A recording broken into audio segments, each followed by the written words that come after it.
Thanks a lot. Well, tensions boil over in Los Angeles this weekend as large-scale protests erupted following federal immigration raids. The protesting comes as the Trump administration faces criticism over its deportation program.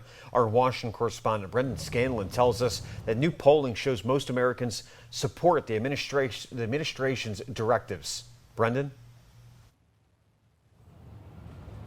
Hey there, Renata and Nick. Good evening. Well, the unrest in L.A. comes a few days just after a CBS News YouGov poll found that 54% of Americans support the Trump administration's program that deports immigrants who are in the United States illegally. But those numbers might be different in Los Angeles, where what started as peaceful protests on Friday turned into chaos pretty quickly, leading to even more arrests and ultimately to the deployment of the National Guard. Chaos this weekend in Los Angeles as crowds took over streets, shutting down traffic, some vandalizing and even destroying law enforcement vehicles. One individual even driving a motorcycle into a crowd of officers.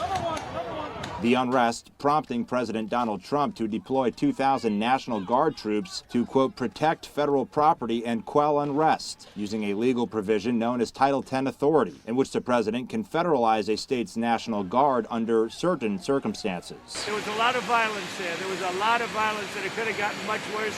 And you have an incompetent governor. I did call him the other night. I said, look, you got to take care of this, otherwise I'm sending in the troops.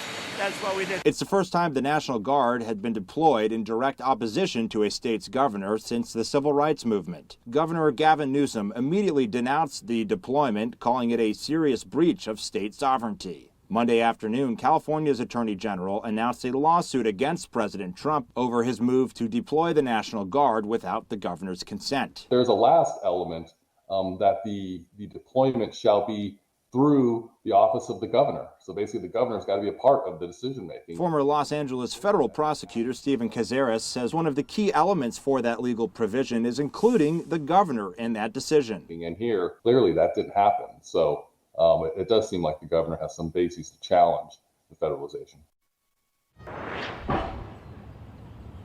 And Renata and Nick, today on Capitol Hill, many lawmakers reacting to the protests and riots in L.A. over the weekend, not just from lawmakers from California, but from across the country.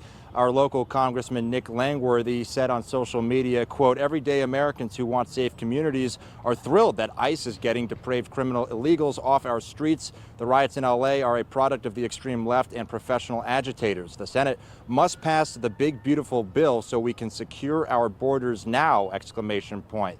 Renata and Nick will obviously continue to monitor the latest. We did learn later this afternoon that the United States Marines were going to be deployed into L.A. to help with those ongoing protests, so we'll keep a close eye on the latest developments with that as well. But for now, reporting live on Capitol Hill for WENY News, I'm Brendan Scanlon. Renata, Nick, back to you.